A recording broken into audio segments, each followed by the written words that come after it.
snacks.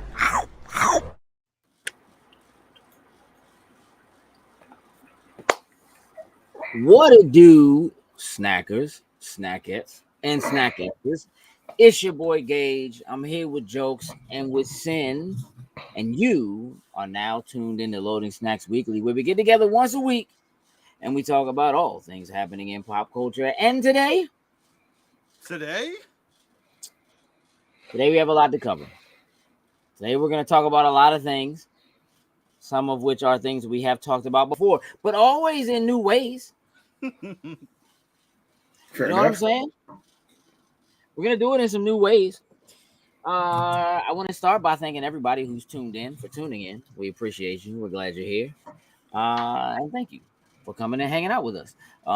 If it feels a little lonely, by all means, invite somebody else to hang out with us right now. Hey, Chat. You know what I mean? Put the word out. Send it out for, we'll wait. EPB out there.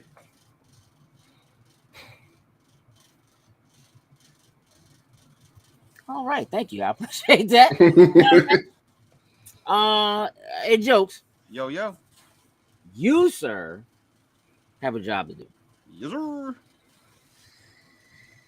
While Jokes does his job, I'm going to let you know that what is populating before your very eyes in your own very chat is our Beacons link.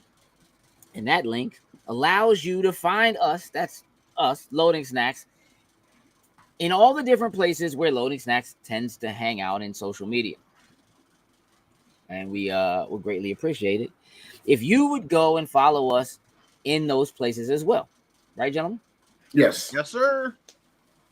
So please go hang out with us there. Also, while you were there, if you take a look, one of the very first links that you'll find there is a link that takes you directly to our Extra Life page. Extra Life being a charity that we participate in every year, where we play games for 24 hours for the benefit of Children's Miracle Network hospitals. From that link, you can either join the team, like our good friend Marcus has done. Thank you for joining the team, Marcus. Sweet. Appreciate it. Or you can simply donate. Or you can go to the roster and you can choose one of us and donate directly to us. Let me explain something really quickly. If you simply donate to Loading Snacks, yes, to the team, I am here. Yeah, Jokes is there. He made it. He beat Ty. Not again. If you just go to that link and you donate, you are donating to the team as a whole, which means that the monies that you specifically donate, which are tax deductible, by the way, just go to Children's Miracle Network as a whole. If you choose to go to the roster and individually donate to one of us, then if we are playing for specific hospitals, like I am specifically playing for Children's Hospital. Jokes, did you choose a specific hospital this year? Children's again. I did the same as you. Children's. Sin? I did Johns Hopkins in Baltimore. Hopkins in Baltimore. So, again, if you would like to have the monies that you donate go to a specific hospital, you can donate to a specific individual, and that way the money goes either to the hospital of their choice, or again, we'll go to Children's Miracle Network Hospital. So you can certainly, make a decision on whether or not you would prefer for that money to stay local, or to just go to help as a whole. So I wanted to just make that clear. We'll have some more details coming up on Extra Life. We're not going to dig too deep into it right now, but I wanted to get that out there and make that very clear. Again, if you go to Beacons, you can jump right there. And you can start donating now. You do not have to wait until game day. First game day is November 4th, so we're only a couple of weeks out. But you don't have to wait. You can donate now. And we would greatly appreciate anything that you can give to the cause. Sin, you have a job to do.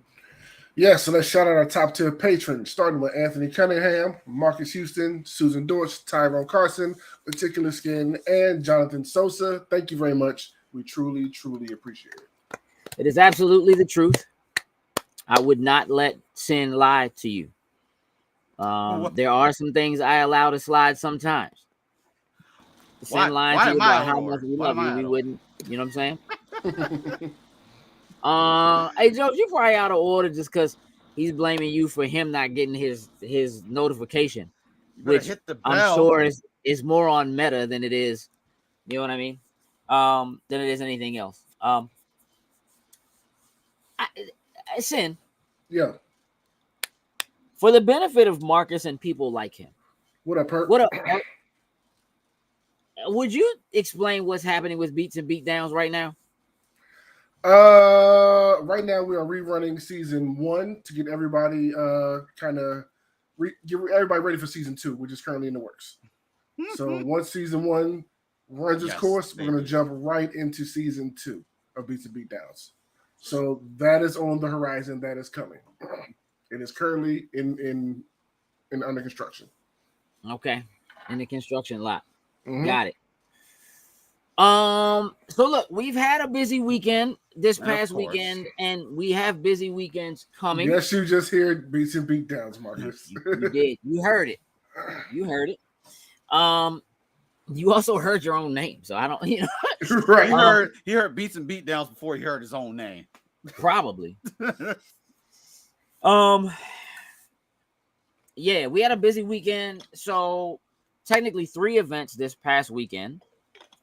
Jokes and Sin hit up Anime USA at the Hyatt Regency in Crystal City, Virginia, on Friday and Saturday. On Saturday, I was at Saucy Festival with Transcendent Events, and then on Sunday, I was at LotCon with the good folks over at Comic Logic. So we have some things to cover as far as what the weekend was like. Let me start with you, gentlemen.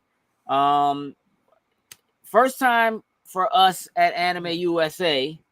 Jokes, give me your impressions of Anime USA. Anime USA was okay. It's been the first time in some years that they've actually have had anime. I didn't realize there was such a gap from the last time that they actually held it. So it was before pandemic start. They didn't have one, and then of course pandemic hit, a few years in between, and now we're finally back in the stride for it. So for anyone that's familiar with the Hyatt Regency Hotel, normally this is where BlurredCon is held at as well. It was nowhere as congested as what BlurredCon was. But definitely over the 2 days that we were there, pretty solid turnout, I would say.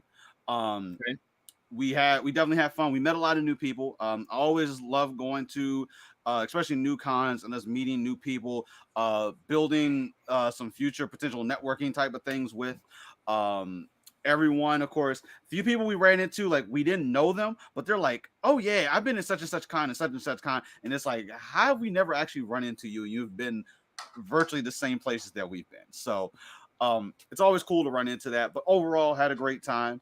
I think definitely with it returning, I think people are going to get reacclimated. So next year, I think we'll probably see a bigger turnout when we pretty much go back for our second time. Got you. Sin? I can agree. It was a little slow starting, but the further it went on, it started picking up more and more. And by Saturday, it was pretty busy in there, which was good to see. Because I was a little worried at first. I'm with Jokes, like going back to the Regency and it's not being BlurredCon. Just that's the only time we really ever go there. It was just different when you're walking up to the hotel and it's like nobody outside. There's no music playing. It's nothing going on. Like, is the carnival even started yet? Are we too early or something? It just felt a little weird. But once you get past that, yeah, we had a great time. Like you said, we met a lot of cool people. Sat in on a tea ceremony, which was really cool to see. But overall, turned out to be a good time. So yeah, I'm pretty sure it'll be a bigger turnout next year now that it's back. Yeah. Jokes, you got some pictures to share? Yeah. So let's go ahead. So I'm gonna throw it first. Couple interviews. So we were fortunate enough to do interview with 2 of their headlining guests that they had there. One being Emmy Lowe. If you've been watching Cyberpunk Edge Runners, Emmy actually voices Lucy, one of the main characters in the show, which was pretty cool. And also some other characters from other animes as well too. Bubble, if you guys are familiar with the movie, she's Uda in Bubble. Uda and Bubble. What's your favorite one, Sin? Whatever. She's Rena from Higurashi. When cicadas cry. Nah, no sir. That's all horror all day. I tried it. I couldn't mess with that. Back out of that one. My man bounced on that one. He was bounce, bro. He was quick to let Emmy know. He was like, it. I respect what you do, but he was like, I am not about this anime. I'm not about this one. I said I tried to, and I couldn't do it. Nope. It's like, well, it is horror. I'm like, yep, and I couldn't do it. And the other one of the guests, Chris Patton, dope, who is a veteran when it comes time for anime voice acting. He has been around for some years. So if you're familiar with, let's see, what's more recent? So he's played Turles in the original Dragon Ball Z Tree of Might, if you remember back that far. What is the my man said what's more recent? I did. I shifted. White, bro. I shifted gears. I went the wrong direction. I meant to go left. Definitely. I turned right. But Turles from Dragon Ball Z. He's also AG in Sword Art Online or No Scale, and in season 4 of that Underworld War for Underworld. He plays AG. And I was trying to think of the one from the past that was super popular. I can't think of the name of it right now. Full Metal Panic. Full Metal Panic. Thank you. Yeah. So if you're familiar with that, like he has done stuff well in the past. He has about 250 credits, I believe it is. Something absolutely crazy that he's done. But both solid. Like they were both fun to interview. Send hats off. I tell you, I could tell you, the two of them did not think their interviews were going to be as easy. They seem like they do interviews, but they don't go as well, I guess. But afterwards, they were both like, you know what, I really enjoyed doing the interview. Like it was really cool to see that. Yeah, because we got hit with those two kind of like during the convention. They finally responded like, "Hey, you want to do an interview? Just come to this room at this time." Yes. We were like, okay. Oh, we'll be there at set times. Yeah, and just went there and knocked it out the park. Yeah. Jokes. Hashtag Chris Patton for Chainsaw Man. Just saying. Sing, can you see the chat? I cannot see the chat. All right, so Joe's the only one that can see the chat. So I'm just let me flip back for a second. Yeah, while I got making sure you're on it because I know you're doing pictures, but hey, I'm gonna throw up J. Robert Deans right quick. Gentlemen, have too much going on, but wanted to sign in, say hello. Look forward to seeing everyone in Baltimore. Yes, sir. Feeling the same way. Yes, sir. Missed you a lot, Con. And then I'll throw up. Sin talked about, of course, we were able to be fortunate enough. We've been trying to actually go to one of these for the flash. That chat comment yeah. in front of the picture, bro. Hey, I'm multitasking over here. There we go. Or not, and therefore. But we were fortunate enough to actually go to an actual Japanese tea ceremony. And they actually bought a couple of the people in attendance to kind of actually work through the beginning, pretty much each step in going through the actual tea ceremony.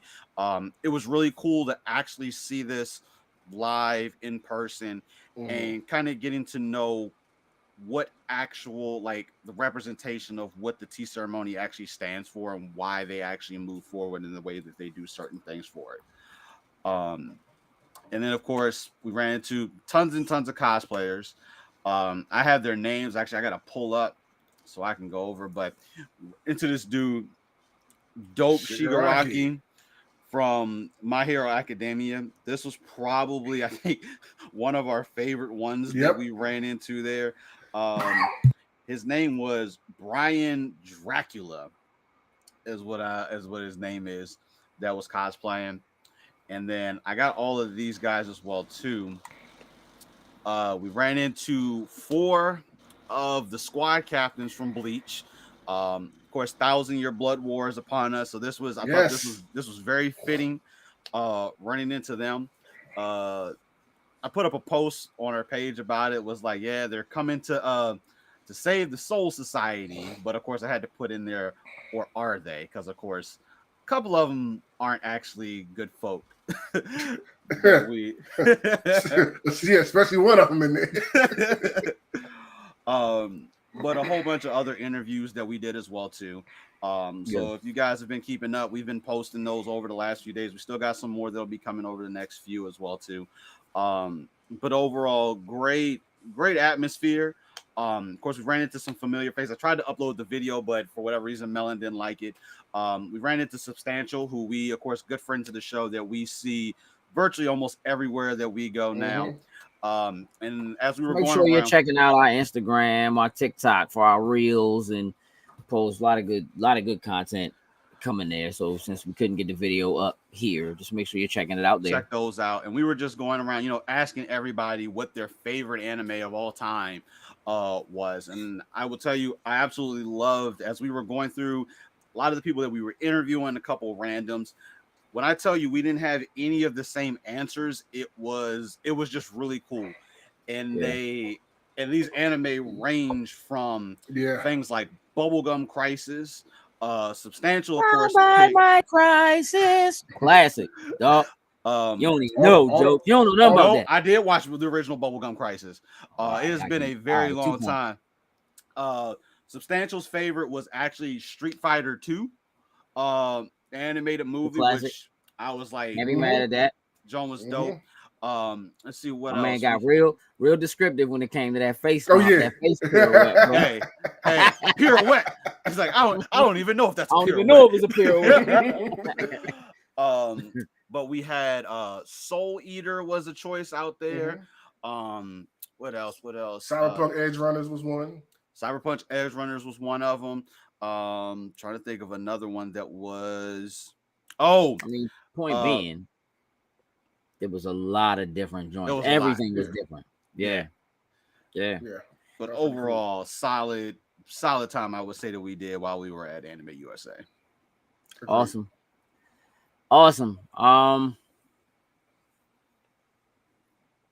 I hit Saucy Festival on Saturday, which was the second Saucy Festival.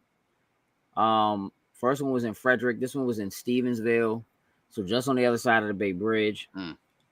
There's it was the at answer. Attack on Titan is the answer. That's for your favorite. Sure, I'm fine with that. That's still solid too. Yeah. So this was at a brewery. Really cool atmosphere. Happened to be just great weather, outside. I appreciate that. Listen, I don't know about this hashtag right here. I'm just not so sure. But yes, great recap. Jokes. And just really great music, live bands, huge stage setup. So, Saucy Festival is exactly what you would think it would Saucy? be. It is. Saucy? It is. People selling sauce. It's sauces. I mean, it's weird. It's almost like, you hear about like barbecue competitions or like pit competitions or whatever. I mean, it's not a competition, but it's almost like that. You have people that are there that are like literally have just won like major competitions. Okay. With their sauces, and they have all kinds of different stuff and different people there, whatever. So it was cool, really, really cool setup. Really big area, like right in the center, with everything else kind of set up around it for people to go and do tastings and all that kind of stuff. Some interesting things, man. I had some. There was a guy that was there that was selling jerky, like he was making his own jerky. Okay. My man had shark jerky, kangaroo jerky, regular beef jerky. Like it was popping. Fancy. Oh yeah, it was crazy. Kangaroo I didn't jerky. really get to spend a lot of time bouncing around because I was basically working the door while I was there. But overall, just really good, great atmosphere, good time with good people. Highly recommend it. I did pick up a couple sauces. Okay. We might have a problem for Extra Life. Oh, there's a super hot one, isn't it? Oh man, let me just tell you. I don't know because I didn't open it. but it's definitely ghost pepper. It's a ghost pepper hot sauce. Bo's Honey Brown. Ghost pepper Honey hot sauce. Brown.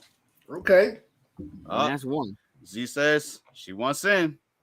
I mean, what's up? You come get this right now. You come get this right now. Do the experiment before Extra Life. Yeah. I did get, another sauce or two. It was cool. Okay. It was just really cool. Again, good environment. A lot of people just like, hey, is this the first time y'all ever done this? Like, when are y'all coming back? Are y'all doing this again? Like, there's a lot of good feedback, really good time. Transcendent Events does a lot of great stuff. They always tend to hook up with, and we always have a good time, and people always enjoy themselves. So that was really cool. And then LotCon was on Sunday. Our good friends over at Comic Logic, comic book store in Ashburn, Virginia, do a convention where they have people come and set up in their parking lot. It's basically like a con, but it's just smaller in scale. Right outside the door. And it was good to just get there and see a lot of people, friends of the show, people that we know. Johnny Lupsher was there. Meanie Mina Art, was there. I did meet some new people. Mike Slade was there. Got to talk with him about his book Light Giver and what's going on with him and him coming back. Just being back from New York, Comic-Con, and just really good. Got to talk to Chocoholic, Tanya from Chocoholic. And of course, chopped it up with Rob, about the store and so forth. Rob is actually going to join us to play Destiny 2 for Extra Life. It's getting real. Got to see Frosty, who, y'all would know from doing a bunch of other stuff with us. Who's also going to join us for Extra Life when we do our Dungeons and Dragons. Mm-hmm. Speaking of which, next week is going to be a very special version of Loading Snacks Weekly. Oh, yeah. Where we will, in fact, have our good friend J Mark back on the show, who is going to be our DM for when we play Dungeons and Dragons during Extra Life. And we will be creating our characters live right here. So listen, I can't promise we won't say anything about the news, but we probably won't say anything about whatever news is happening between now and then, because I have a feeling this character time. It's gonna be a little crazy. Agreed. Yeah. He's supposed to be sending me PDFs. And that's scary. Like, this sounds like too many rules for me. Send you a digital encyclopedia of Dungeons and Dragons. And look, we spent a little bit of time in the tabletop room at Anime USA, and it was two tables off in the corner, both having two different Dungeons and Dragons sections, and it looked real. They had it was real. Papers out there and the dice and it was real. It was like that. We was like, that's gonna be us. The DM at one of them tables. I can tell you right now, I have any intentions on doing any of that. I plan on faking the entire thing, straight up. And just give me my character. Let me write down what I need to know about me and my skills. And let me get my dice and let's get it cracking. So LotCon was really, really dope. Fall LotCon. Again, just really good to see good people. Mm-hmm. There will be right now. My little quick blurb with Mina is up on our reels and our TikToks, and it's in our stories. But you'll be seeing a bunch more stuff come out over the next couple of days. Just kind of again keep your eyes peeled on our social media for that. Please make sure that when you see these folks, not just in what you see that I did at LotCon, but everything that you see coming from sending from jokes from Anime USA, please go follow those folks and don't be shy about being in the comments and letting them know that you found them through us.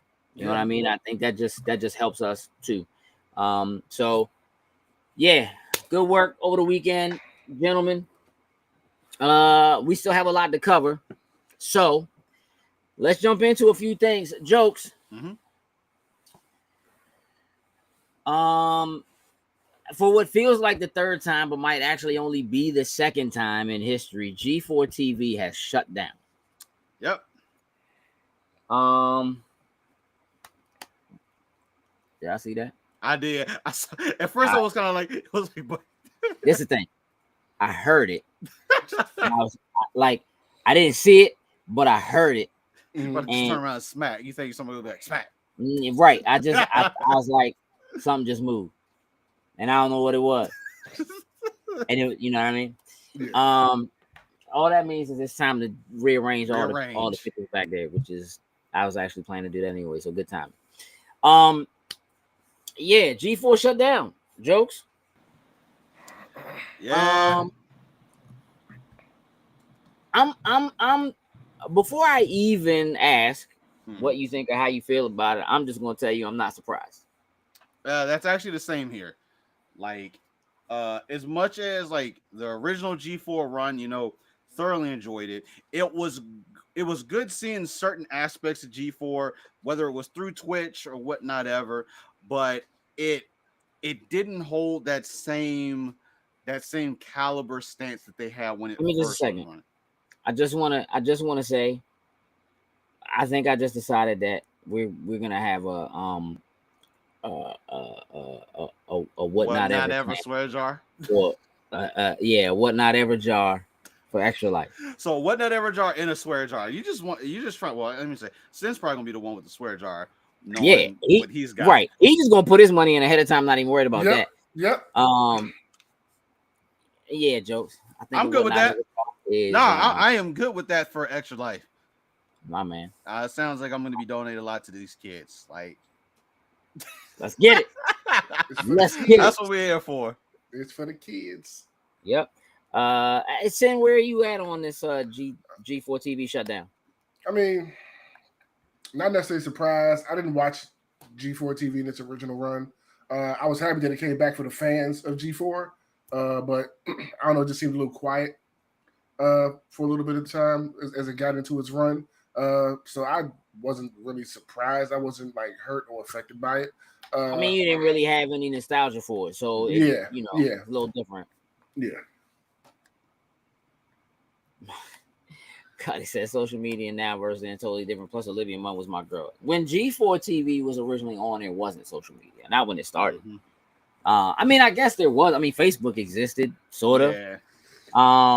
And yes, Ninja Warrior is only what Ninja Warrior is right now because of G4 TV. Because it was a Japanese show that G4 was responsible for introducing to America, and then they started American Ninja Warrior based on that, and that started on G4.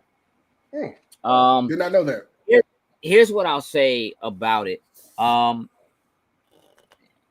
know, it's always heart-wrenching when people are laid off the way they were from this network that was, you know, always owned by, it was a Comcast decision. Mm-hmm. And, you know, a lot of people found out through an article, right? That was on like Ars Technica, or they found out via tweet. I actually saw people responding to tweets saying, this tweet is how I found out. I just no longer have a job, right? You know, and they put out a statement. It's not worth reading the statement, you know, right now. I can tell you what the gist of it was basically that, you know, they started G4, went back to G4 because they felt like there was and still is a space for what G4 does, for the kind of content that they do. However, what G4 was costing them versus what kind of revenue they were bringing in for G4 just wasn't working out. They had already recently done a bunch of layoffs. And, you know, it just, while it probably was sustainable because Comcast has a shitin of money, it wasn't worth it. And Comcast made the decision to pull the plug. I saw that Marcus said there was a lot of indie wrestling there. That's for sure. You know, Cuddy said X-Play was dope. It was dope. Is it dope? I don't know.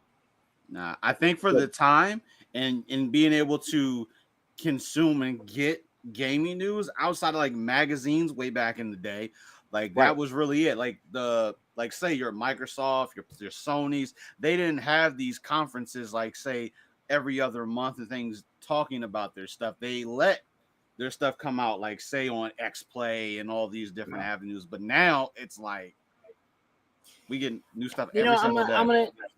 So here's where I think they went wrong. A lot of I think what made G4 TV as appealing as it was that it felt cheap. Like it felt scrappy. Like these are just people who happen to love games and whatever, and they're just kind of putting together content. It's good content. We're getting things that we don't otherwise hear.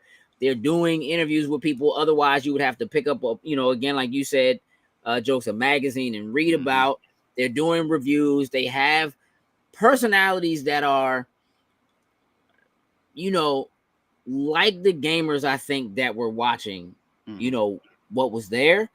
But it felt scrappy. You know what I mean? Like last week we talked about Sony being an underdog and people pulling for it because it just had it has an underdog story. And I think a lot of people tuned in and enjoyed G4, but were drawn to it because it had that kind of a very scrappy feel. And they tried to recreate that. And I think that's where they went wrong. I think that they missed the note that it worked before because it felt scrappy and was scrappy. But now you have people on this show that are wrestlers. They're seen on primetime TV on a regular basis. This is now a regular face. Up, Up, Down, Down is produced and looks better / less scrappy just as a YouTube channel on YouTube than what X Play looks like, having Xavier Woods be on X Play, with Adam Sessler, and Kevin Pereira. Like, so they I think they did the right thing by getting internet personalities, YouTubers, Twitch streamers, shoutcasters to be the voice and the faces of the channel. But I think they missed the boat in really actually upping the production quality and making it look like right now. If you look at what IGN looks like when they do a show, and I don't mean like when they do like coverage of E3, where it's like you can tell they had to throw up stuff or whatever to build like a makeshift studio where they are.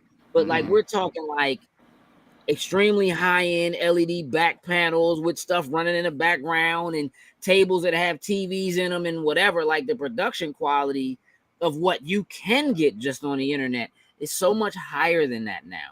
And so I think that feeling, because now you're also trying to appeal to a brand new audience who isn't just people who grew up with G4 TV. You now have to bring in and maintain competing with people who grew up on what IGN is. You know what I mean? What they're, G4 TV was doing it when IGN didn't believe that doing video production was a thing. If anything, the most they had was trailers. And so this is something that predates YouTube. So I think that's where they really missed the boat. And I just think they didn't put enough money or ideas behind making it more high level. And it always kind of felt like they were doing like hosting a panel at a convention on a stage instead of feeling like they were doing a show. And I think that's where they missed the boat. So I hope everybody lands on their feet. I know that they were saying that like their HR representatives were reaching out to people and so forth. It is always sad to see that, though I do believe that there are a lot of people who earned a lot more fans than what they had as just their previous YouTube / Twitch personality by being, on G4 TV, and have had a lot of great networking opportunities, and I'm sure other people will bring them. Yeah, and Z just brought up something that I actually saw a lot of posts that folks was like, oh, I didn't even realize G4 TV came back. Like, And I would say that's probably one other side of it as well too. And like some people, like they said, I love the original G4. Like I watched it and all this, but I didn't know that they made a comeback. And I think that was probably another piece of the puzzle that hurt a little bit too. That clearly they weren't advertising, putting it out there for people to come support and join. Like I know at one point, it was only on Twitch when they first relaunched and rebranded, or not rebranded, but just relaunched. And then they ended up getting like the station itself back. But they didn't, other than like say how you said, like Xavier Woods, for example, he would promote it when he was on WWE programming, especially his wrestling gear had a big ass G4 logo on the side of his pants. So it's like, but I feel like that hurt too as well for that promotion of for G4. Yeah, I would agree. Jokes, you tagged me in some news about this Cartoon Network WB merger. Fill me in, bro. So, Cartoon Network, the whole Warner Brothers, the merger and everything. So, naturally, when this happened, they announced they were shutting down studios and releasing some people from under the Cartoon Network banner. So, essentially, everybody was like, "Oh snap! Cartoon Network is dead. It's gone." And in a normal standpoint, typically when you see things like this, that's kind of the direction that it's going in. But a few days afterwards, Cartoon Network, the actual Cartoon Network social media pages, actually made their own post and was like, "Slow your roll, y'all. We only turned 30, but we're not going anywhere." So it looks like as of right now, Cartoon Network will still be a thing. It's not going anywhere. I don't know. Obviously, on the outside of things, I don't know exactly how things will shift, what maybe we won't see anymore, or what's going to get changed. But as of now, for the foreseeable future, Cartoon Network will still be a thing. But I just like we were just talking about G4, it hurts to see that they have closed some studios. I think it was Studio 13, I believe is what one of them was called. I don't remember for 100%. But it was one of the newer production companies that they had opened up to kind of focus on more diverse animation to be featured on Cartoon Network. And that was one of the first studios that they folded. So it was sad to see kind of the same concept. People saw the post and kind of assumed the same thing, that they were going to be losing their jobs and all that, but it was only a fraction of it. But it's still, we still haven't, to me personally, I don't think we've fully seen the end of what's going to happen. Like I know with DC being folded underneath, we've already seen some troubling things on that side of the playing field, but for now, Cartoon Network is still in place. It's not going anywhere, but we're probably going to see some changes. Yeah, so the big concern seems to be that original Cartoon Network programming may fall by the wayside. The article that I read, and I'm looking at it now, so it says that Warner Brothers Television Group laid off 82 scripted, unscripted, and animation employees on Tuesday, and will not fill 43 more vacant positions. So they already had vacancies they chose not to fill. So we're talking about 150, positions. Right. Give or take, but they said it was about 26% of the company's workforce across all those units. Look,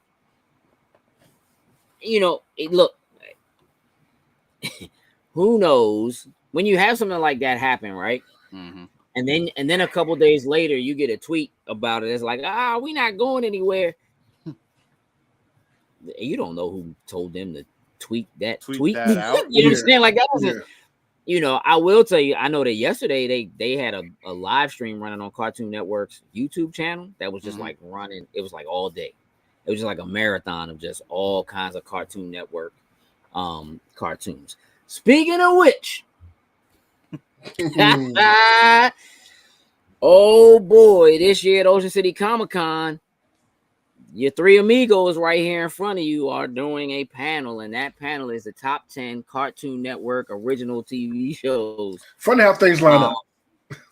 It is funny and unfortunate how things line up. I'm sure people are going to think that is because of what happened, even though we planned this before we knew that. Or this was a thing. But yeah, so now it's going to be even way more interesting. Mm-hmm. And that is for sure. Did you guys see the fallout around Bayonetta 3 over the last 2 days? Yeah. There's no way you can miss that. Yeah. Sen, fill me in, bro. I can't recall the name, but the original voice actor of Bayonetta is calling for everyone to boycott Bayonetta 3 because Platinum Games was only trying to offer her $4,000 to reprise the role, and to her, she's saying that's a slap in the face. So they got somebody else to do it, and she wants everybody to boycott the game. What do you think? I wonder why she didn't look. Keep it in the buck. I'm getting Bayonetta 3 when it comes out. I am. Waited too long for it. I'm getting it. I'm just wondering why she's saying this right now, right before the game is dropping. Why did she say something like months ago? Or like early on in production? I'm gonna tell you why. Okay. I'm gonna tell you why. So basically what happened is her name is Helena Taylor. And basically what happened is she posted a series of videos, 3 videos to Twitter like day before yesterday. Again, basically saying what you said, saying that they made her audition for the role, which she's played Bayonetta in the last 2. Cuddy, you make a good point. You would need to know the going fair rate for voice actors. I'm gonna fill you in a little bit on that as we discuss. So she starts out by saying that the Bayonetta franchise has made somewhere in the realm of about $450 million, right? That is before merchandise that is not tied to the game. So we're just talking about games sales, okay? And so it's that amount right there versus the $4,000 they offered her that I think is the thing. But what she does in her post is she goes into how she trained for 7 years at some prestigious school in London, and then she trained for another 4 years under one of the most well-known voice acting coaches in LA. And then she says, and what did they think that was worth? They offered me $4,000 straight, no royalties, no nothing, to do the entire 3rd game, which again, as you said, she felt like was a slap in the face. Here's why this came out. So you know that we've known about Bayonetta 3 for quite some time, and we've been waiting to get information on it. We finally got a trailer like sometime last year, and then we didn't hear anything for a long time, and then finally they recently announced that Bayonetta was going to be voiced by Jennifer Hale, who is a very, very, very well-known voice actor. She's most notably in the video game world. She's known for being FemShep in the Mass Effect series. But she's done all kinds of voice work and has for like decades. Okay. So they announced that it's her, and they basically said that the reason why they didn't use the original voice actor was because they couldn't make their schedules work. And so because that was the reasoning that they gave for why it didn't, if they had just made the announcement and said Jennifer Hale was playing it or whatever, or maybe not even announced Jennifer Hale, just, whatever, she might not have said anything. I think that's what really made her, you know what I mean? Like in the other part of the videos that she talks about that like they came out and said that, she talks about in her videos about being concerned about like how she's going to get paid, where her next meal is going to come from, how she's been or had, not specifically directly tied to this, but like has contemplated suicide because of just, and she's like, all she was asking was for a decent like living wage. And so she asked that people boycott, and whatever money you would have spent on the game, you donate to charity. And I'm gonna tell you what, man, my personal opinion on this is I understand she's angry, but she's tripping. Yeah. And I'm gonna tell you why. Not because of what they offered her. Because here's the thing. Based on this, there's been so much that's been coming out over the last couple of days about how Japan and the East specifically view and treat voice actors. There are a lot of voice actors who have been chiming in, talking about what they get paid to do dubs for anime, what they get paid, you know. So again, Cuddy, when you ask about the going rate and so forth, it is seen very differently in Japan than it generally is here with Hollywood backing people, right? There is a voice actors union. Jennifer Hale is in said union. Jennifer Hale is also under NDA. So she put out a statement based on this because as people are, they're going to her and bad-mouthing her and saying whatever. Now, here's why I have an issue with Helena Taylor. Because in her second and third videos, she basically goes on Jennifer Hale saying that like she had no business taking a role and she shouldn't do that, knowing blah, blah, blah, whatever, and really kind of pointed the finger at her, which I think is extremely unfair. And I think the world that we live in, the way that video game people act towards people when they mad, you're now asking people to basically go and deliver death threats or something like that to somebody who took a voice acting job. And I just think that's despicable. So I don't really care what they did to you. You don't turn around and do that. You can't come to the people and say, take that money you would have used and donate it to charity, while you also are basically gaslighting people to go and be as evil to someone else as you possibly can. Like, I just don't think those two things correlate, right? True. If you're gonna take the high road, you got to take the whole high road. You got to do the whole thing. It ain't no making what ones work, because like a part of, like, I was reading another article as well too, and apparently as she's telling the story about only being offered the 4K to do it, but apparently from what I'm reading, they were offering her 4K a session potentially to do the role of it. And of course that's not what it sounds like based on what she's saying. But I'm like, okay, I forget where I was reading it from. Apparently it was supposed to be like 4 or 5 sessions to completely voice and do everything, and then she would get the 4K for each one of those sessions. Now, if she's if she's withholding like that side of it, I got a little bit of an issue. I'm gonna tell you what, I don't know that that's true. I don't think that's the case. I feel you.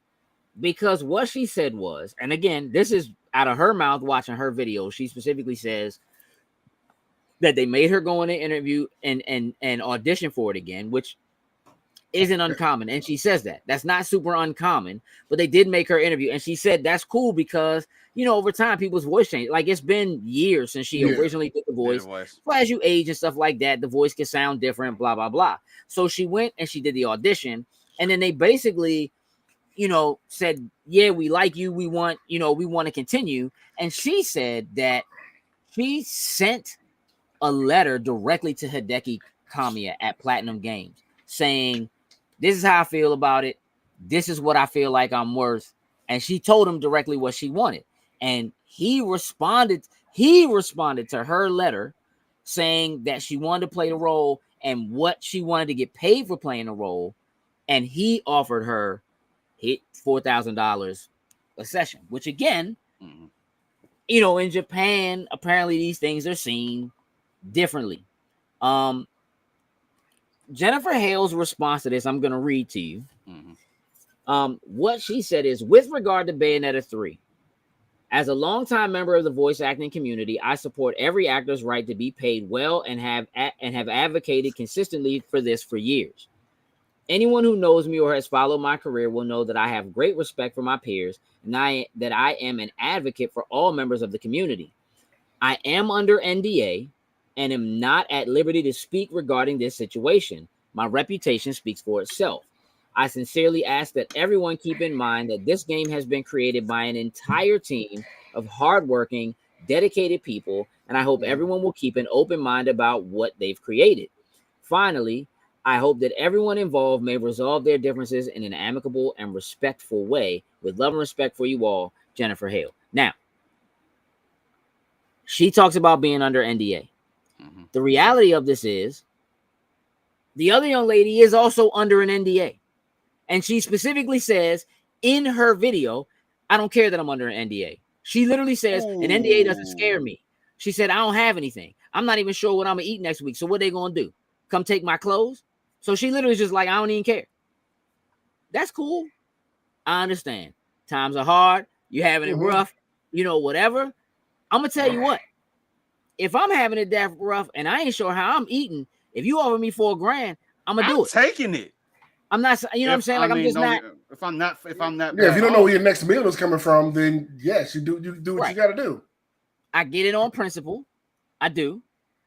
I think, being under an NDA, that's one of the things that's the trickiest thing about how anything in the entertainment industry works, right?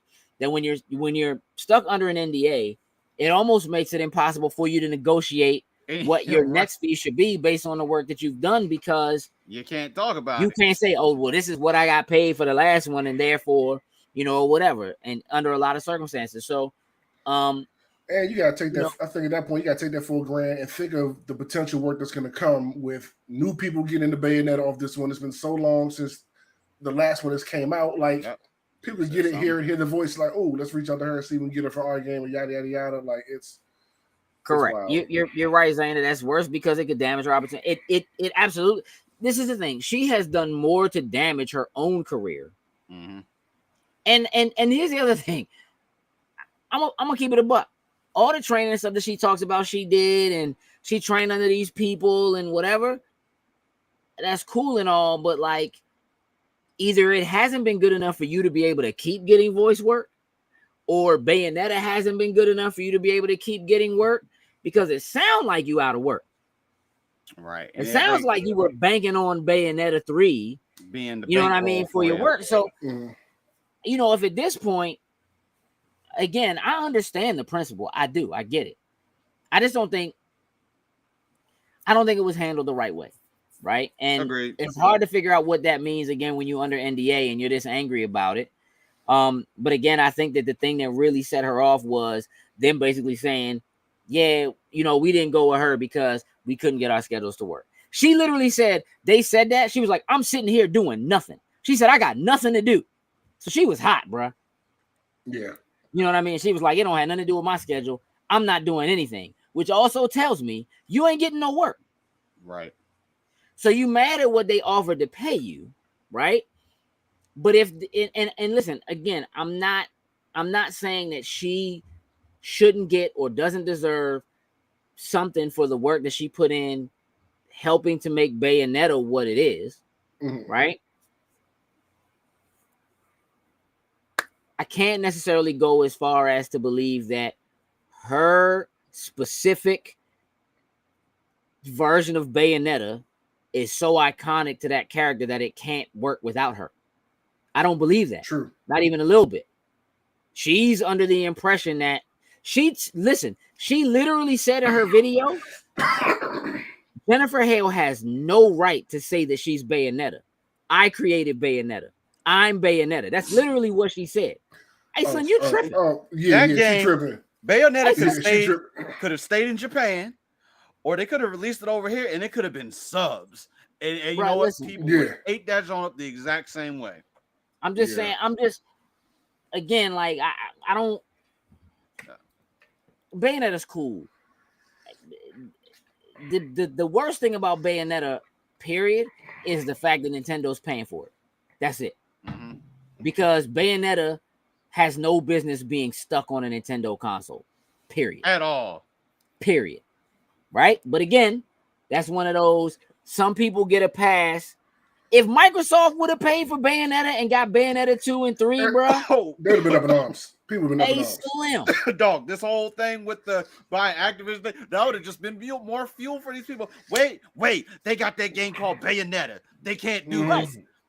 Think again, but Nintendo doesn't, and people are just like, well, Nintendo paid for it to get published. Otherwise, we wouldn't even get a Bayonetta. That same thing happened to Tomb Raider. I was about to say that. Yep. We'll pay for something so they can get it. Like, shut up. I'm not gonna play Bayonetta anyway. I wasn't. I'm not either. I played the first one. It doesn't really matter for me. I played the first one. It was cool. I never got into the second one, and because I never played the second one, I ain't gonna be playing the third one. It was locked. I didn't.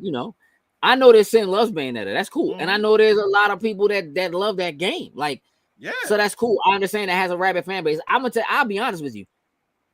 I would have never guessed that Bayonetta made $450 million. Not at all. I wouldn't even ever. That's just off of the base game, because I don't even think that joint has DLC or anything to it. No, I don't know. No. I'm just saying, like, I also feel like she might be swelling. Like, I just like Bayonetta made $450 million. I mean, I don't know. Anyway, we'll see how this whole thing turns out. I think she's short. I think it's going to do just fine. There are people on Twitter who are like, "Yeah, I'll never buy this joint." That's fine. I mean, yeah, you will. When that joint go on sale, you're gonna be like, "Well, I'm not giving." No, you gotta remember it's on Nintendo. It ain't going on sale. Oh, you're right. There's people who, I mean, again, there are people who I believe are. There are probably people who are like me who weren't gonna play it anyway. Who just like, "You right? I boycott Bayonetta." Like whatever. I don't know. I just think it's super interesting. Again, the games industry is a lot more like movies and TVs now. Hey, listen, man, if y'all don't get y'all BTS out of my show, it is a big deal. We just not talking about it. We don't want to bring up bad news.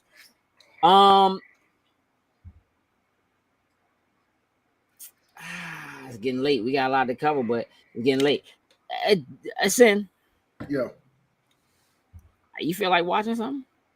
Yeah, why not? Let's do it. Let's see how this works. Let's just see why you doing that? Throw that up there. I mean, I don't. It didn't feel rude to me. It didn't feel rude.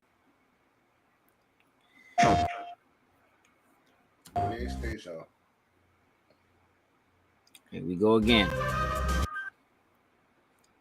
You know what? I'm about to just be like, whatever. Let me try to. Maybe it'll be better if I. What are you doing, bro? Oh no, I'm going on the website. I was gonna try to pull it up myself while you trying to. That's cool. While this is pretending that it's playing. So Sony put out another video today, obviously, for the DualSense Edge, which is essentially their Xbox Elite controller. Go ahead and close yours out. Go ahead and close yours out.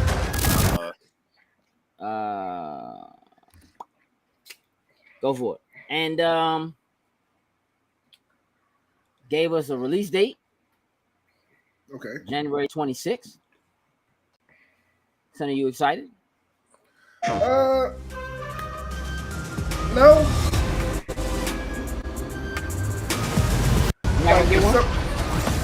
I'll get one when something happens to my controller. I'll get that to replace it. But I'm good for now.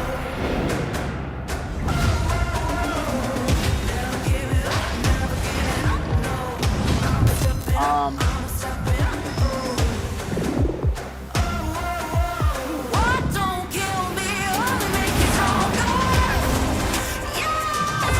feel like if you are a super PlayStation player,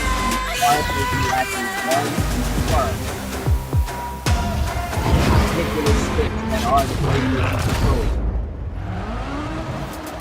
you ought to be super excited about it. I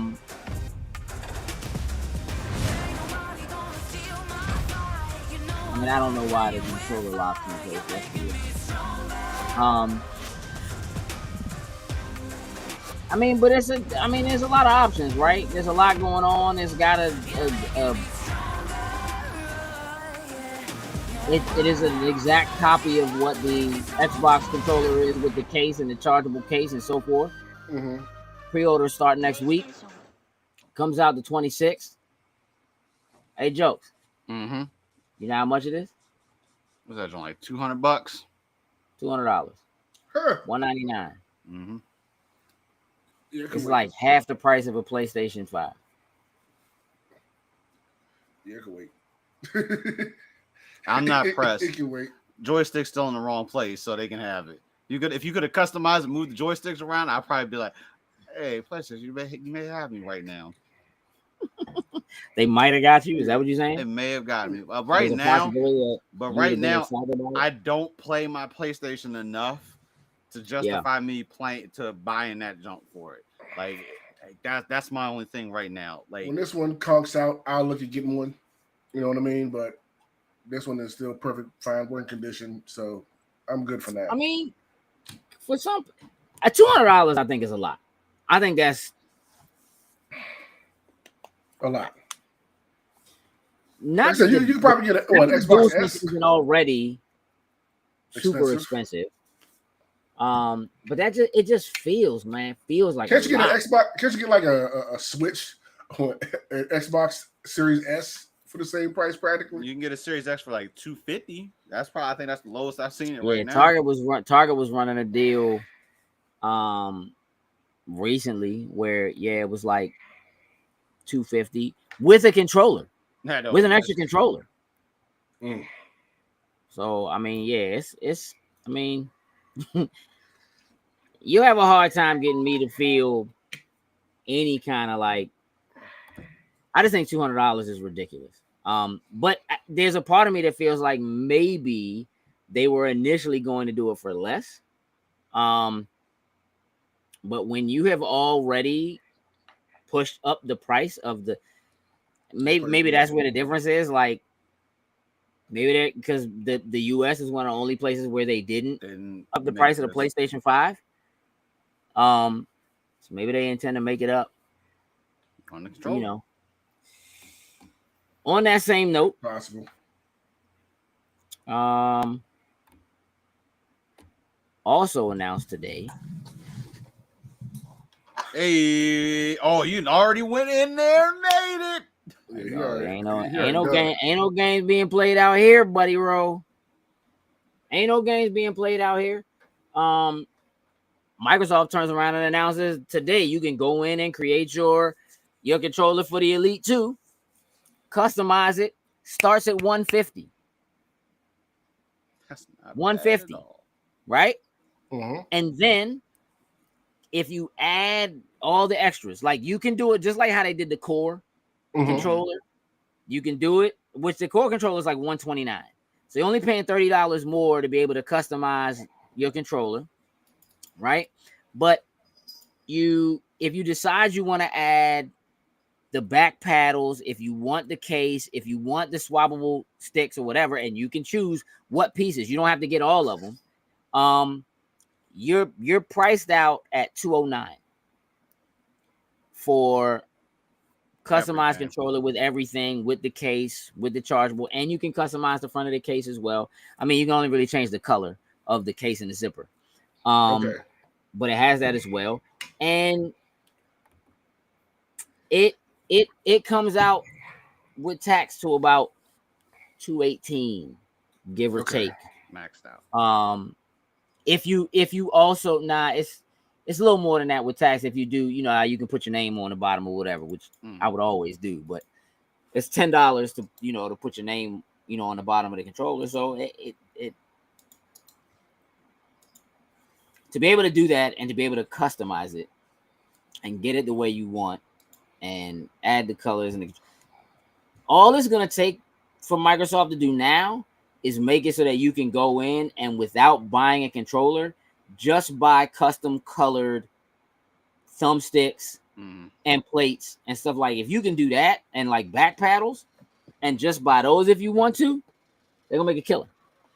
They're gonna make a killing because it just makes it that much further customizable. But you can, like, even if you make the controller, like the controller sticks or whatever, a certain color or whatever, when you do the base controller, when you add the individual pieces, you can change the colors of those too. They don't have to be the same as the ones that you have on the controller when you get it. So the extra ones you can make a completely different color if you want to. Gonna go create ones after this. Yes, yeah. They'll be shipping out soon. I just thought that was interesting that they did that kind of all at the same time. There's one more thing I want to talk about. Right. Can we? Let's do it. Sure can. I mean, really, there were two, and I was gonna let you pick, but I just changed my mind and decided to do it anyway. One thing was about Meta purchasing several game studios as they announced the new Meta Quest, $1,500 Meta Quest. That can stay right over there.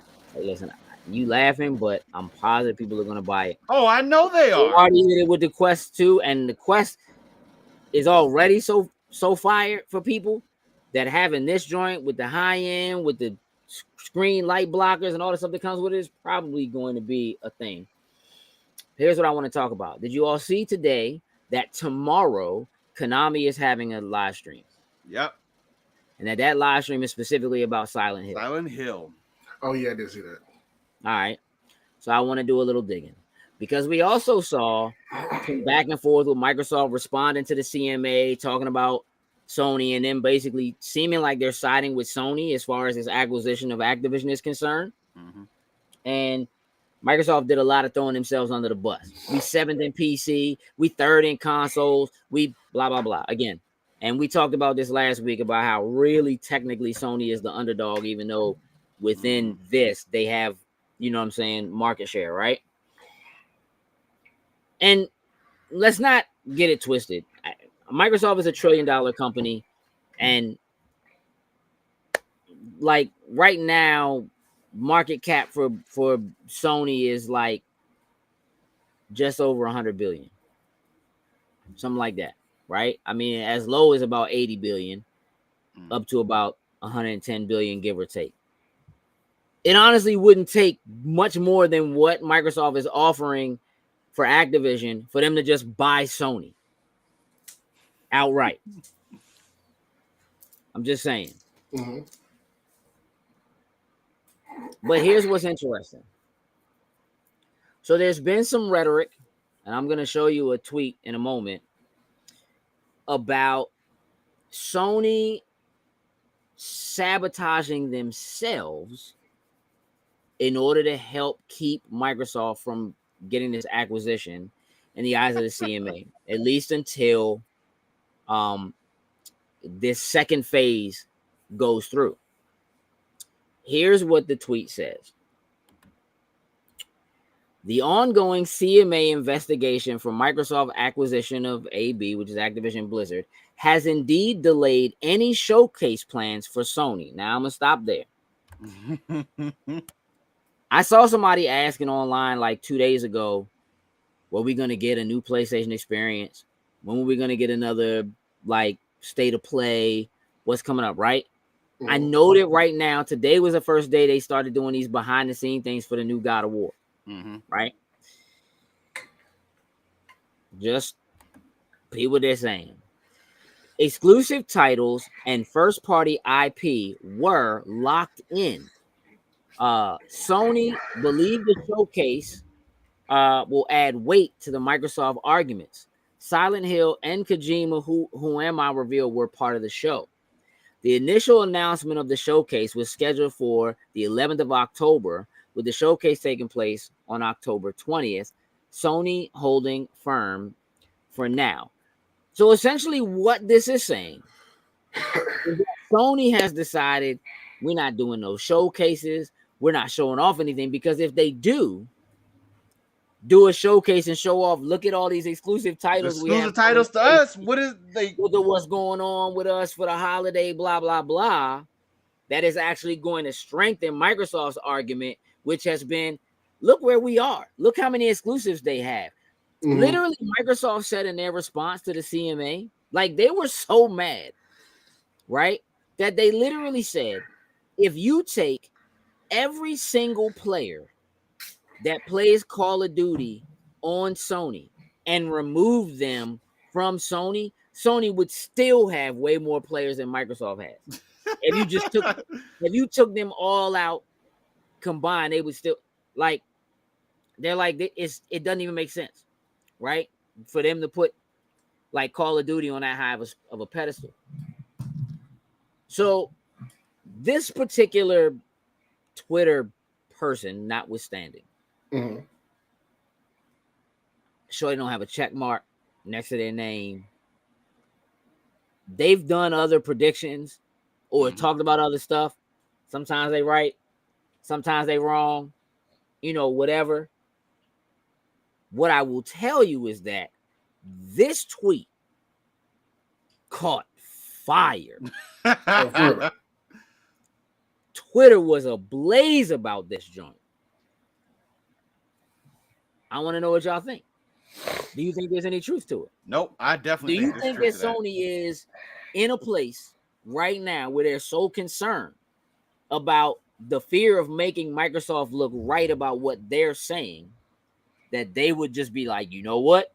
No showcases. We're not showing off. We getting such and such game. We're not doing none of that. Like, because it's too late for them to not push God of War. But think about it. God of War is like 3 weeks out. Yep. Don't you dare say you're going to put that joint on the back burner and delay that joint into early next year. I don't think they're going to delay it, but any that joint has to get a state of play, doesn't it? It has to. Like everything else, every other big thing has so far. Where's that one? So unless they just let's run it down.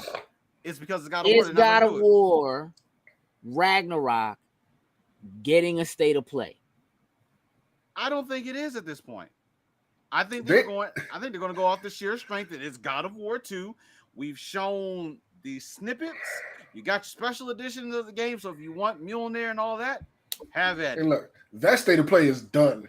It's just whether they hit the button to make it go live. Yeah, it's done. There's no doubt in my mind, bro. Private on YouTube. Yeah, ready to go with a countdown.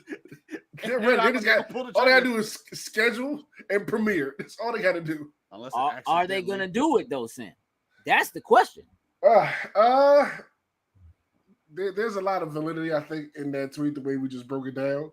I think they'll go. I think they'll go with it. I can see them doing it for God of War and not touching anything else. Yeah. I don't think they are at this point. You think not? I feel like at this point, that state of play would have been out, done, and we would have just be doing these final. All right, we'll do this, jokes. Look up when their last state of play was. When did they do the state of play for Horizon Forbidden West? How far out did they do that state of play versus when that game released? Because I feel like it was like 2 weeks. Also, they tend to never tell you getting a state of play until 2 days to a single day before. That's true too. Yeah. So they could easily, at some point next week, just be like, look. State of play, God of War. We'll give you 20 minutes. We're going to talk about it. I mean, because here's the other thing. That was May? Yeah. Jeez. Of this year. Yeah. Yeah, because the game came out like June. Is there a special edition PS5 for God of War? I don't think so. I feel like is there a special edition PS4 for God of War? Because please keep in mind that God of War is the last game they're supposed to be releasing on both. They're supposed to be releasing on both consoles. Yes. They do something stupid like that. PS5 Pro, PS4 Pros, special edition, God of War, and we're not gonna touch PS5. May get some plates. Now they will maybe just release the plates, and they could do that, right? Which makes sense. They could just. Hey, listen, would it be crazy for them to do like a special edition God of War that just comes with plates? Just the game. Like you're not buying a console with the game. Again, here's the thing. They could do a console because it's really only plates. It's not like they're really doing nothing crazy when they do that. But even if they did a console that has a code in it for God of War, which they could obviously easily do, right? Like you don't have to do any special packaging or whatever. All you do is stick a piece of paper in there and you get the digital game or whatever. Cool. Right. But would it be crazy for them to say there's a special edition God of War game that comes with a PS5? Bruh, even if it wasn't both plates, it could just be a front plate. Who get? I mean, that's dumb because people have it sideways. But I'm just saying, like, depending on how you set it up. I don't think they'll do that because they've already got the God of War special editions announced. I don't think they would add a third one to the mix. Technically, there's two. What the Jotunheim edition and I forget what the other one is called. So that would be stepping on people who already pre-ordered, exactly, right, and being like, you didn't get whatever, right? Okay, so I could give you that joke. So I can see that, but you do think they're gonna do a special edition PS5? That, I mean, it's totally possible. It's possible. The only thing, right? Because you are talking technically to a different audience of people when you're talking people who have already pre-ordered the game. True. Technically, shouldn't be people. Help me remember whether or not. If I recall correctly, the original promise was that if you bought the PS4 version of the game, you were supposed to get the PS5 joint for free or whatever. It was only going to be $10 or whatever it was. And then they backtracked on that, and then they had to go back and fix that. But they said that Horizon was going to be the last game that they were doing that for. So now it is, if you bought, if you're buying God of War Ragnarok on PS4, you don't get an upgrade to the PS5. For some reason, I feel like they went back and redid that. I think it does. For some reason, I feel like it.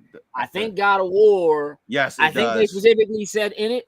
Nope, I'm looking at the front cover, and nope, yes, no, and in the bottom left-hand corner next to the mature sign, it says PS5 upgrade available.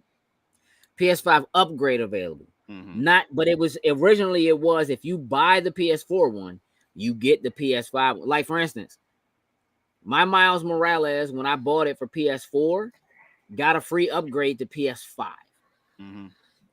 Right, just by buying it.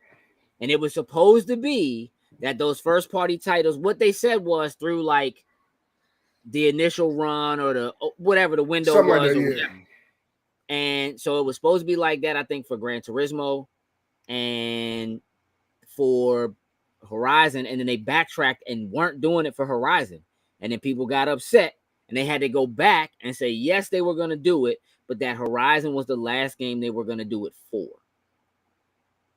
And so now you will either have to pay fully to get the PS5 version, or maybe they'll do some sort of an upgrade joint where it's like $10 or something like that. But I don't even think they're doing that. I think you have to pay for the whole thing outright. And they may only do it with the launch edition because they considered the first wave the launch edition. So I don't know if maybe they'll only let you do right. It could be that if you're doing it now, it's too late, or if you do it late, after the. But regardless. So how again, Jokes, were you able to figure out how much space there was between the state of play for Horizon and when the actual game released? Yeah, Sim was like it was only like a month. So it was a month, which means we're already beyond that window. Yeah, I don't think we're gonna get it. I think God of War. I feel like they've put their. All right, so wait, so check this. What about Last of Us 2? Didn't they do a state of play for the Last of Us remaster? Yes, it was a part of. So just for part 2. Yeah, I think that was the last thing they showed for let everybody know that the remaster was coming. Yeah, it was a part of. Was that the what is Jeff Keighley's thing that he did, the Summer's Game Fest? I feel like they gave. Yeah, they gave it a section on there, and then just at the end of it, they did the Last of Us Part 1 remake, whatever the hell you want to call it. But they still did a state of play for Last of Us 2 before it came out. Yeah, but that was still, I think, maybe like a month or two. It wasn't. It was a little. Might have been a month. It's interesting. It's going to be interesting to see. PS5 Pro was also trending because the word on the street is that the dev kits are out. Jesus. For PS5 Pro and for the new Xbox. We can't even get. And that if they don't have them already, there's a specific Grand Theft Auto insider named Tez2 who does a lot. Like he's like 98% right on everything that he talks about for Grand Theft. Like all the stuff that he said about Grand Theft 6 has been right. Everything that he says as far as like the updates and stuff that have been coming to Grand Theft Auto 5 online or whatever have all been right. Slim has some insider knowledge for sure.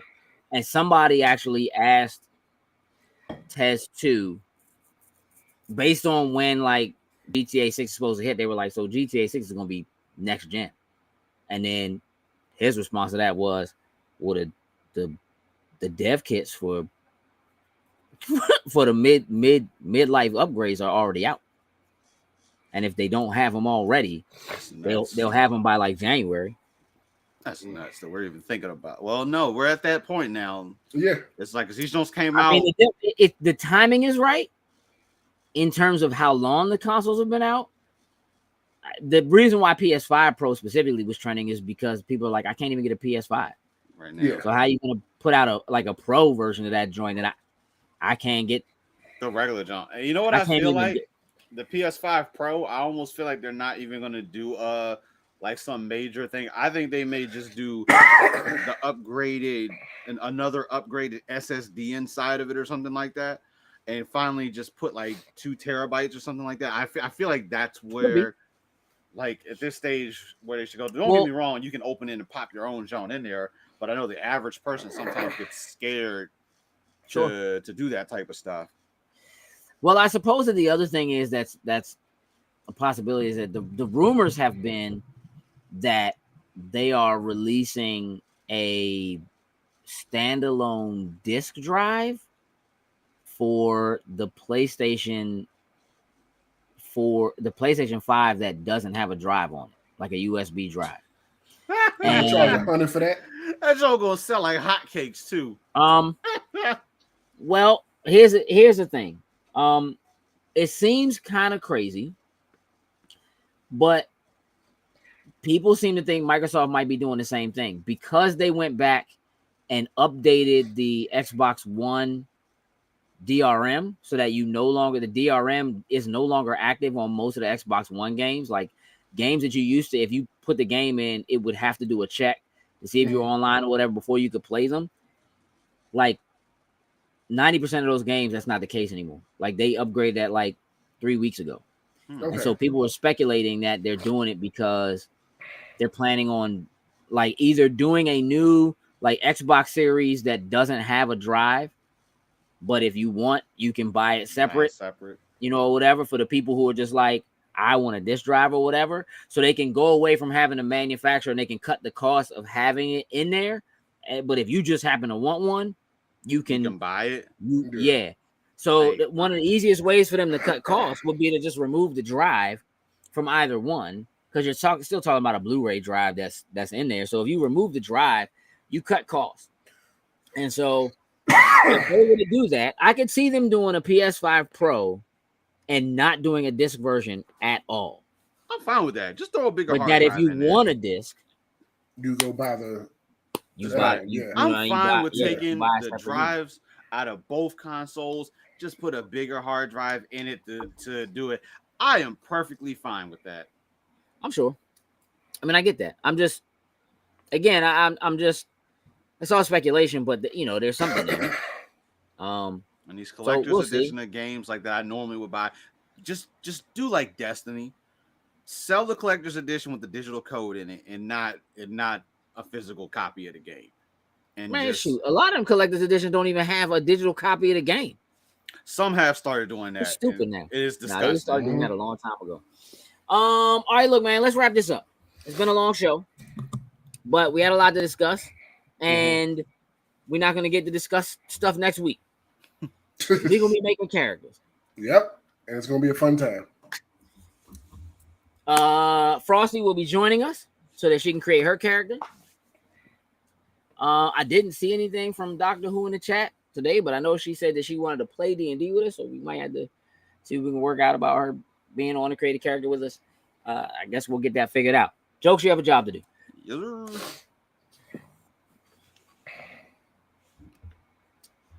Jokes, thank you for putting up that Beacons link. I greatly appreciate it. Again, jump on there, follow us across all social media. We greatly appreciate it. Doctor Who is like, I'm here. Hey. Yeah, we'll talk about figuring out how you're going to get in the show with us next week if you intend to build a character along with the rest of us. PS5 digital code and a physical PS4 copy. They put both. I mean, how much is that? That one's like 260. Pretty sure that one's like 260. Yeah, it basically means they charging you for both. I don't want to. Yeah. That's stupid. That Beacons link the Jokes put up. Please click that. And from there, please go and follow our friends because we got a big friend group that's there. Also, make sure you hit the link for Extra Life. Nah, my dude Marcus, that one's 260. Join the team. And if you feel so inclined, please donate. Again, you don't have to wait until game time to donate. You can start donating now. We would greatly appreciate it. We'd like to be ahead of the game. Mm-hmm. You'll be seeing some posts coming out soon about Extra Life. We pretty much have all the games that we intend to play lined up and when we plan to play them. So we'll be putting out a schedule soon. We have some, changes we need to make. We got to figure some things out. Doing it over 3 days is just as tricky as doing it for 24 hours straight. So we're working that out, but we'll get the information out to you. We do still have Baltimore Comic-Con coming up in a couple of weeks. So again, please make sure you're tuned in our social media. We do have a panel at Baltimore Comic-Con that is official. What is not known just yet? Hold on, let me check my email. Check the email. Let me check my email. Let me check. See if something randomly showed up.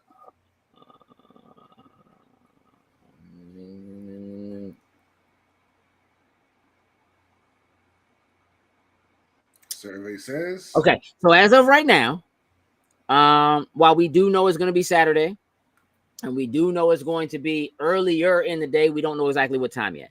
We do know that it is planned for a 90-minute being comfortable being a geek panel. We already do have 2 people lined up, to be honest, one of which is Frosty, who will be there with Comic Logic. So she'll join us on the panel on Saturday, as will Bishop Cosplay. Harry Crossan is going to join us. He may not be able to stay for the whole thing. But after the panel, we are also helping him with his cosplay showcase, which is basically like a cosplay fashion show. So if you're interested in cosplay or interested in shining up, just look up the cosplay showcase on Facebook and sign up.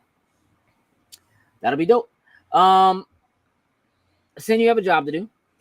Yes, so let's shout out our top tier patrons, starting with Anthony Cunningham, Marcus Houston, Susan Dortch, Tyrone Carson, Meticulous Skin, and Jonathan Sosa. Thank you very much. We truly, truly appreciate it. It is the truth. We do appreciate you. I want you all to know that Spoiler Boys is continuing to go live while She-Hulk is over. If you would like to get our final impressions of not only the last episode, but of the season as a whole, Spoiler Boys is the place to do it. You can find it on YouTube or on podcast services. So wherever you like to stream or listen, the video is up. If you do say Spotify, there's video there as well. So you do have that as an option, but you can do that and listen, whatever. You know what? If your fancy needs to be tickled, whatever tickles your fancy, you choose. But the Spoiler Boys for Andor are continuing to go live. We're like halfway through. Yep. So we still have some time left, but let me know if y'all want us to do a Spoiler Boys for Werewolf by Night. Let us know. I've seen it twice. I've watched it once. I don't like it. But we should probably I feel like we should, but I don't know. Let us know whether or not you think that would be a thing. With that said, Sin, do we have responses yet for the topic of the month? Topic of the month? We do not. Okay. So if you are a Patreon supporter, please go in and make sure you give us your suggestions for what we should talk about for topic of the month. Oh, wonderful. Please keep in mind that the Loading Stacks just Movie Club died. Movie of the Month. What happened, Jokes? What happened? You all right, Jokes? You good? I don't know. I can see him. Something happened. Did his headphones finally go kaput? Yeah, I think his headphones were like, nah, I'm that's done. What happened. I mean, headphones were like, should have took them joints back last week like we told you to. Check. Hey, buddy. Hey. They almost survived the whole show. Let me tell you this. I'm going to tell you this. These headsets are actually really good. I have not charged these things in like 3 weeks. And I use these like crazy. So I got to give Turtle Beach some props because that's the first time I had to worry about that. Well, I'm glad they work. And I don't know why you weren't using them in the first place since you knew your other ones were broken. But what do you mean? These are those. Well, what did you just do? I don't understand what happened then. Yeah. It died. So you had to plug it up? Yes. Oh, all right. I see. Okay. So really the issue is you don't be plugging your stuff in. Right. He's in charge of it. Okay. Yeah, all right. Look, where that hashtag Justin for Jokes at now? Exactly. So. Well, we can't say hashtag Chris Patton for Chainsaw Man. There you go. Hashtag Chris Patton for Chainsaw Man. I mean, figure it out, make it happen, dog. Get it out there all over Twitter. All right. I think we're done. I think that's it. I gotta play some Destiny. I'm not looking forward to it right now. Gotta get ready for extra life. You know what I mean? Back into it. Yeah. Do it for the kids. For the kids. Gotta do it for the kids. Okay, y'all. I greatly appreciate you all hanging out with us this evening. It has been wonderful. I always appreciate y'all spending time with us because you really could be anywhere. And some of y'all are probably doing other things while you listen to us go on and on. That still is just as important to me. And so I want to thank you, each and every single one of you. Again, we appreciate you. We love you. Jokes, can you take us out? I sure can. And remember, y'all, just because you have a well thought out plan doesn't make it a good idea. With that, we're out. Toodles and lose. Justice for Jokes. Booyah.